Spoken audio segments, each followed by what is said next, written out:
19h45, la Barre Info Soir. Messieurs, dames, bonsoir et bienvenue à cette nouvelle session d'information du lundi 5 juin 2023. La ville de Niamey accueille depuis ce matin un forum sur l'engagement du secteur privé dans l'initiative Grande Muraille Verte d'une portée internationale. La rencontre est initiée par la Fondation Issoufou Mahamadou sous l'impulsion de son président nommé champion de la Muraille Verte. La cérémonie inaugurale est lancée au centre de conférence Mahatma Gandhi en présence du président de la République, du président de l'Assemblée nationale et du Premier ministre. Boubacar Ibrahim, Aboubakar Souley.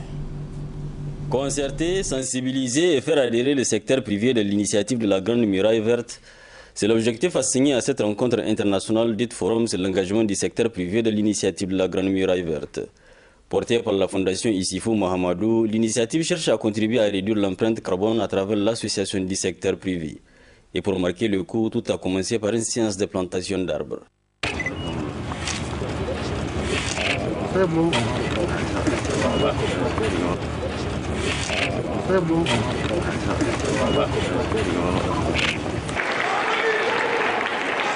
C'est ainsi qu'après les mots du gouverneur de Niamey, plusieurs allocutions se sont succédées, dont celle de la présidente de la Fondation Grande Muraille Verte pour l'Afrique qui a déclaré qu'il est bien possible d'atteindre les objectifs si les intelligences continueront d'être collectives et que les initiatives resteront fédérées.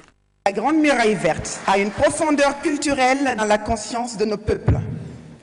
Un enracinement idéologique et écologique qu'il faut maintenant, avec l'approche marché doublée d'une dimension commerciale et économique, en créant entre les communautés d'agroforestiers et les grandes entreprises agro-industrielles des liens de partenariat sincères, transparents, équitables et mutuellement bénéfiques.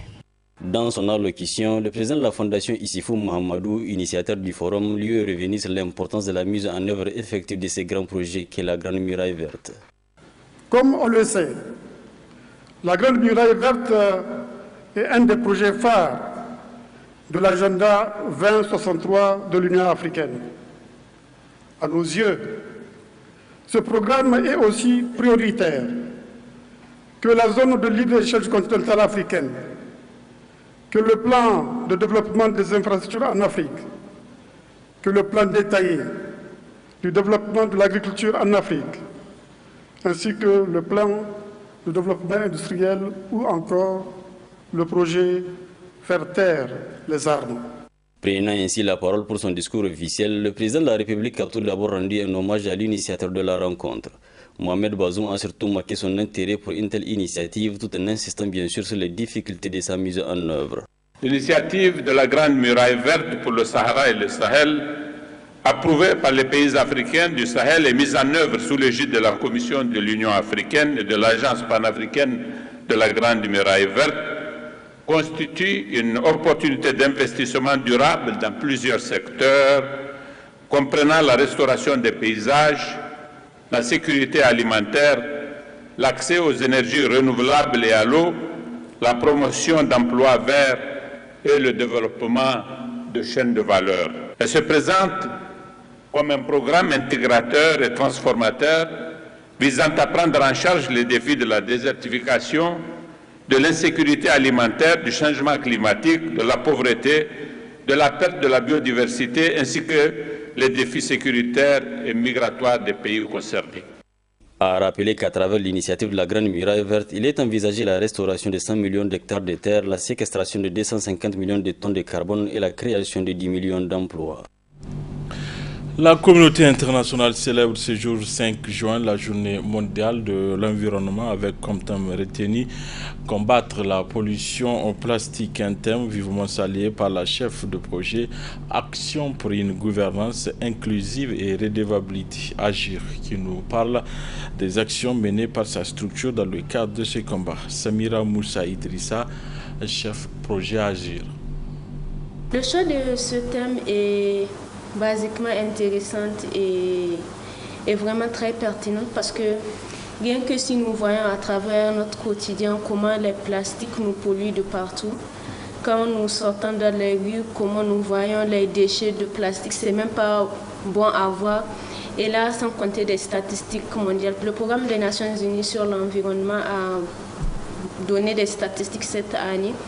Donc, il paraît qu'il y a plus de 400 millions de tonnes de plastique qui est produit chaque année. Et parmi ces 400 millions de tonnes, seulement 10% sont recyclés. Et ça, je parle à l'échelle mondiale. Et on estime que de 19 à 23% de ces plastiques finissent dans les rivières, dans les fleuves ou dans l'océan, des endroits où ils constituent des dégâts énormes pour la flore ou la faune aquatique. Le réseau de la jeunesse nigérienne, ce qu'elle entreprend pour faire face à cette pollution, c'est surtout l'éveil citoyen à travers des renforcements des capacités et des sensibilisations. Donc nous sensibilisons les jeunes sur l'impact que les plastiques ont sur les différents aspects de notre vie, leurs conséquences et leurs conséquences sur le climat et aussi sur notre vie quotidienne. Par exemple, rien que ce matin, on a organisé une séance de salubrité avec les jeunes, et ça c'est en consortium avec les jeunes volontaires de l'environnement. Donc il y a certains jeunes du Club Vert et aussi d'autres jeunes de RGNCC. Ensemble, nous avons fait une séance de salubrité pour montrer, et à travers ces actions, comment c'est important de garder son environnement sain, comment c'est important de sauvegarder son environnement et de faire face à cette pollution de plastique. Nous faisons des plaidoyers, mais ça, ce n'est pas seulement dans le contexte du plastique, mais des changements climatiques en général. Et on fait des plaidoyers en fonction des actions que nous menons. Donc, nous menons des actions sur le terrain, et en fonction de ça, on montre l'importance et comment on peut dire et l'impact de ces actions-là aux autorités pour qu'ils puissent comprendre que c'est urgent de prendre des mesures afin de faire face à ce changement climatique et en l'occurrence à ces pollutions, que ce soit de plastique ou autre. Je l'ai annoncé, à l'instar des pays du monde entier, le Niger célèbre ce 5 juin la journée internationale de l'environnement. Le CG Bani Fondou 2 de Niamey a servi de cadre ce matin à une cérémonie de plantation d'arbres initiée par la section lycée et collège de Niamey. Ismaël Moumouni, Cheboudisso. Célébrée chaque 5 juin depuis 1973, la journée internationale de l'environnement a été initiée par les Nations Unies afin de sensibiliser le public sur l'environnement. Ainsi, les scolaires de Niamey ont magnifié cette journée à travers la plantation d'arbres dans les établissements scolaires dénommés Écoles Vertes. Cette initiative, qui a été créée par la section lycée et collège de la capitale, a pour but de contribuer à la réalisation d'un environnement favorable et à la formation des éco-citoyens avertis et capables d'assurer la protection de l'environnement dans leur milieu, notamment en milieu scolaire. C'est pourquoi le thème central de cette activité s'intitule autour de la contribution des scolaires de Niamey pour une école verte. Ainsi, le choix de ce thème n'est pas fortuit, car vous savez bien que notre pays, le Niger, est situé dans une des régions les plus chauds et les plus ensoleillés de la Terre, et est doté d'un climat essentiellement très chaud et très sec. C'est pourquoi l'initiative École Verte vise à former une génération de citoyens qui seront des ambassadeurs pour la préservation de leur environnement. L'école offre un environnement pédagogique inspirant. Elle encourage et reconnaît également l'importance de la préservation des ressources, d'où l'appréciation de cette initiative par les autorités de la ville de Niamey. C'est donc une fierté pour la ville de Niamey d'accompagner cette jeunesse consciente qui se soucie de notre environnement avec l'organisation à l'occasion de cette journée des plantations d'arbres dans au moins 10 écoles de la capitale, dont nous faisons le lancement ici à l'école Bani Fondou 2. Au collège Bani Fondou 2.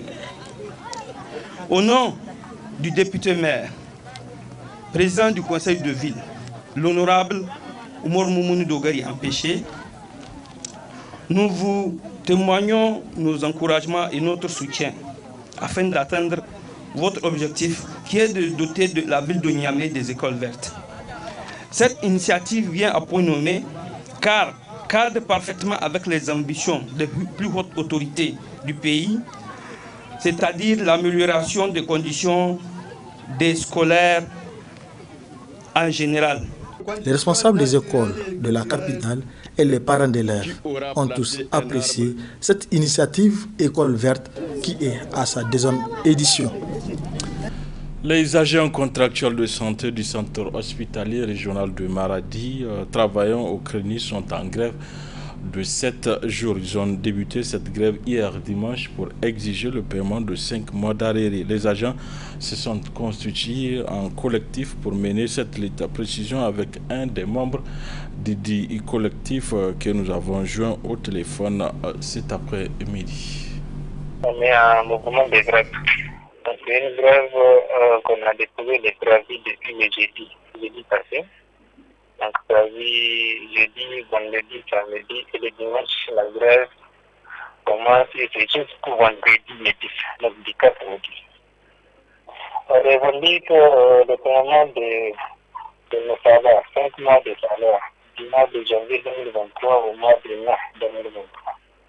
Ça fait 5 mois, sans salaire. On a été d'abord avec le CHA, qui est notre administration directe. On a fait beaucoup de pourparlers, mais vraiment, on a compris que sinon, leur dire vraiment, la solution n'est plus à leur niveau. Donc, la solution n'est plus à leur niveau. On a surmonté jusqu'au gouvernorat. Donc, avec le gouvernorat aussi, on a fait quelques rencontres. La première rencontre en date du 24. Ils ont promis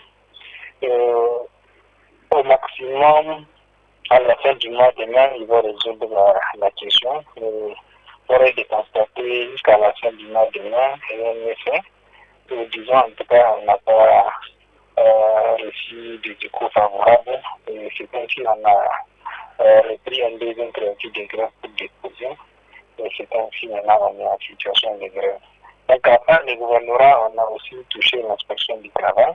On a aussi touché le citoyen, le citoyen n'était pas sur place. Le temps de déplacement à venir, mais on a touché le citoyen. On a aussi avisé la justice, donc le tribunal de Maradi, par rapport à un certain nombre de points. Donc, vraiment, on a entamé des démarches de médiation à tous les niveaux, d'abord au niveau des CHR, jusqu'au gouvernorat, on n'a pas vraiment eu satisfaction. Donc, c'est comme si on a entamé la grève. Nous devons respecter à 100% les mots d'ordre. Il faut noter que c'est une grève avec service minimum de 8 heures à 10 heures. Donc, il y a une équipe qui gère les urgences de 8 heures à 10 heures. Et à partir de là, tout le monde se retire et puis on constate quand même tout le monde est en train de respecter la grève. Pour ça, vraiment, on est satisfait, on remercie aussi les uns et les autres. Ce sont des contractuels. Ce sont des contractuels du CHR. Voilà, ce sont des agents contractuels du CHR qui appuient le CRENI CHR, donc le service, le centre de récupération nutritionnelle en montagne. C'est un collectif qui regroupe à 45 agents. 45 agents en ONF. Donc, nous tous au CRENI, il y a des médecins, il y a des infirmiers, il y a des assistants, donc assistants nutritionnels et il y a des hygiénistes. Et jusque-là, on n'a pas été touché pour pouvoir amorcer une négociation. Jusque-là. On est au deuxième jour. Jusqu'au vendredi, Inch'Allah. Une caravane de presse gouvernance, paix et cohésion sociale a fait le tour des régions de Maradi, Zander et Tillabéri où interviennent les projets et programmes financés par l'ISAID dans le domaine de la gouvernance, paix et cohésion sociale. C'est ainsi qu'elle a été à Maradi, dans la commune de Guidansori, au village de Kouki, pour aller à la découverte des réalisations faites par le projet Girl Engage ISAID, intervenant dans la réduction de l'incidence du mariage précoce et féroce à travers le maintien des jeunes filles à l'école. C'était sous la conduite du Sahel Collaboration et Communication SCC en compagnie des autorités nigériennes. Hamza Sakou. Donner la priorité à la jeune fille et son accès accru à une éducation de base, sûre et qualité, et lutter contre le mariage précoce. Tels sont entre autres objectifs que s'est assigné le projet USAID Girl Engage dans les régions de Tillabéri, Maradi et Zender. Objectif visiblement atteint dans la commune de Guédansori, région de Maradi, où pour mesurer l'impact de l'intervention du projet, une caravane de presse sur la gouvernance, paix et cohésion sociale, organisée par le Sahel Collaboration et Communication, était dans le village de Koki, où elle a rencontré une jeune fille du nom de Salamotou Ibrahim, qui, fort de son engagement, joue un rôle important dans la défense des droits des jeunes filles de son village.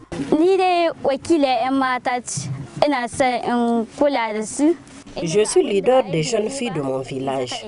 Nous nous réunissons pour échanger sur des questions liées à nos droits.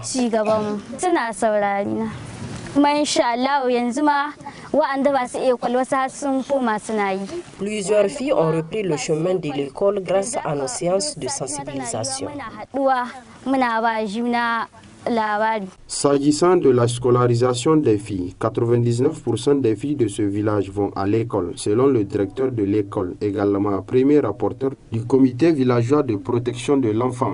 Tout début, on a eu pas mal de choses qui s'est passées, mais quand même, avec l'arrivée de ces projets qui nous a réunis suite à une formation, on a vécu beaucoup de choses et on a appris beaucoup de choses. Et donc c'est ce qui nous a un peu dit à la formation. Sur 10 filles, vraiment, je peux dire qu'on peut trouver 9 qui sont à l'école. Comme je suis un enseignant du terrain, donc je suis là en train de suivre même à l'école parce que le bon nombre des élèves se trouve chez nous. Donc nous sommes là en train de le suivre pas à pas. La mise en place de ce comité de protection de l'enfant a permis d'amoindrir les violences basées sur le genre.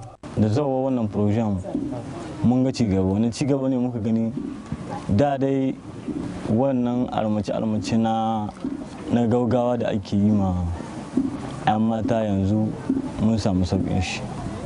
Halayyar kuma an ce violence wannan. Avec l'arrivée du projet USAID Girl Engage, nous avons eu beaucoup d'avancées. Les mariages précoces et les violences basées sur le genre sont bannis. Sun so ba. Duk da muka ji irin wannan matsalar za ta faruwa ko kamin take faruwa muna haɗuwa tsakanin mu kwamiti mu yi shawara akan wannan matsalar saboda mun ji an hora mu bisa gare ta. Nous avons l'intention de faire de la scolarisation de la jeune fille notre priorité.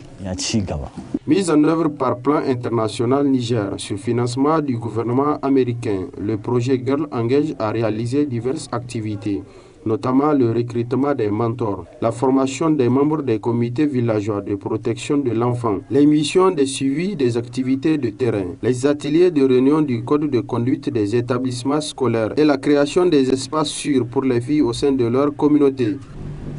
Voilà, messieurs et dames, au fin de cette édition, merci à vous de l'avoir suivi. Au revoir.